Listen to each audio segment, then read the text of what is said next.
Hey guys, and welcome to the Gamer Sophist. Flying Ninja Dragon Fury here, and I am going to show you something about this great game, Watcher of Realms. So, everybody wants gold, right? Everybody wants to up their gear so they can pass those gear checks so that they can get higher stuff, so they can grind better gear so they can make even cooler stuff in the eventual end of sending pics to your friends showing how badass your guys are, right? Well, we have a bit of a problem, don't we? Gold is really scarce in this game, and you really need to be getting those high-level gold raids, right? So we got that one there, up on Chapter 8 in Hard.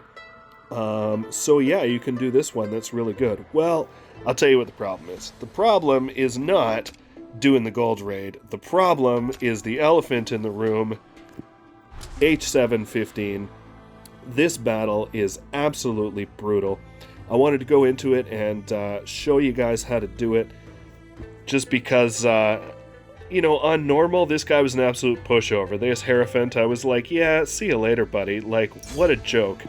But coming up onto Hard, like, this is absolutely crazy. You'll see that I'm way beyond in the experience here, and yes, you know, it is true, but I just want to show you, you know, what your placement should be like so that you can maximize that. I will not lie, though, at the end of the day, this is a friggin' gear check, just like everything else in this friggin' game.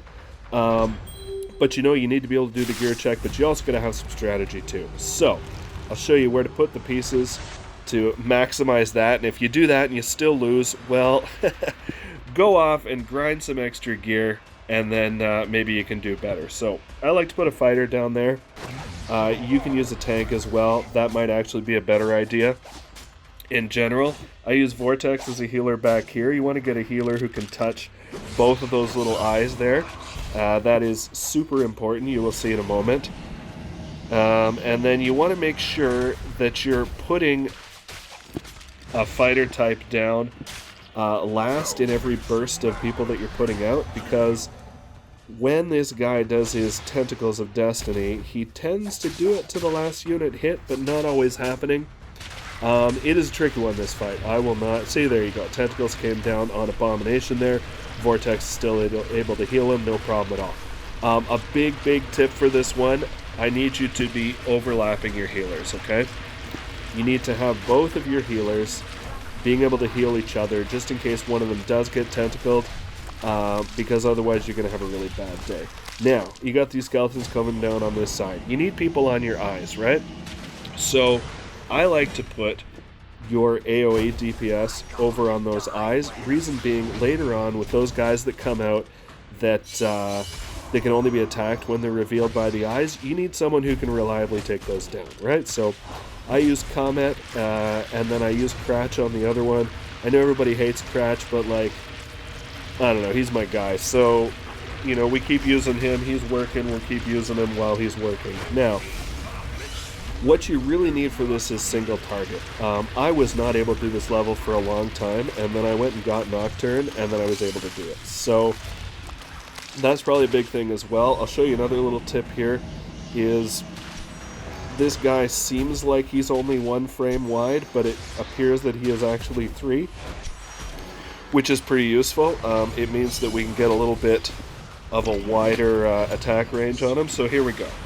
We're going to drop Nocturne down in the middle, because he's going to start getting that good damage going on him.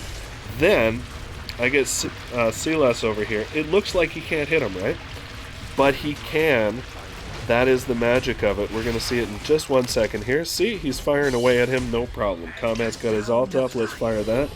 And you notice Khamet's able to hit him as well. So, it looks like you don't have a lot of room to be slashing away at this guy, but you really do. Remember, he is 3 squares wide, so you can get all that DPS down.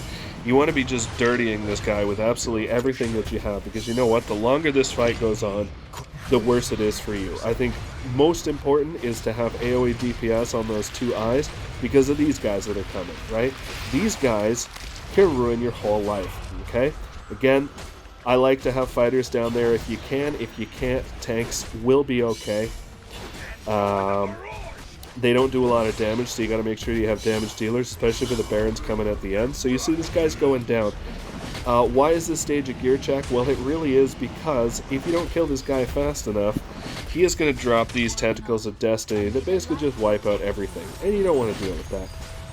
It's crazy because, like, even in good circumstances, things can get really dodgy with this. You see he dropped the tentacles down on Crach there. Like, that is a random thing. That can go and hit anybody. So you really have to be adaptive in this.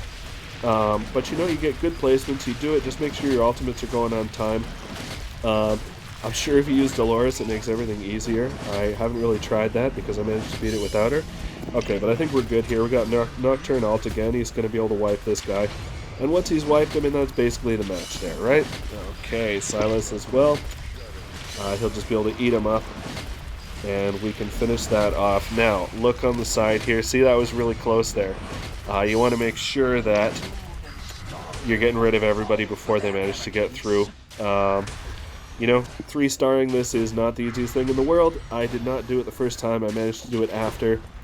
So you know what? Don't worry about it. At the beginning, you just want to be clearing this level so that you can get through it. The next stages in Chapter 8 are actually super easy. And you can get to that gold raid so that you can get to that gear raid. So you can get some better gear so you can come back, you can 3-star this level, and you can keep working on the game. Gold is a bad commodity. I have heard that devs are talking about making it a little bit easier for us to get in the future, but for now it is not. So let's do every angle, and beating this level is a great start. As you can see, we're totally done here. Crach is easily cleaning up things on the one side. I never have to worry about Khamet. He manages to take everything out for me. Okay, just make sure you're dropping your ulties still. These Barons are no joke. You know, they can drop your guys into nothing. It's another reason that you maybe want to have tanks, but seriously, like, if the Hierophant is still alive when these guys are coming out, if those tentacles are dropping onto you, like, you're not ready. You're not ready. I realized that, and I went back and I kind of updated my guys and made them better, and I was able to get through it. And there you go. So you are through now. Good luck, everybody. Seriously, like I said, it's a gear check. You have to be able to drop this guy down before the tentacles come up. Definitely before those Barons at the end. You can use tanks on the sides, but fighters definitely work better if you can clear the guys out fast enough. And that's what I got for you. So thanks for tuning in, everybody. And remember, keep making those 180 IQ plays, because that's what Dante would do if he was a gamer. Take care, everyone.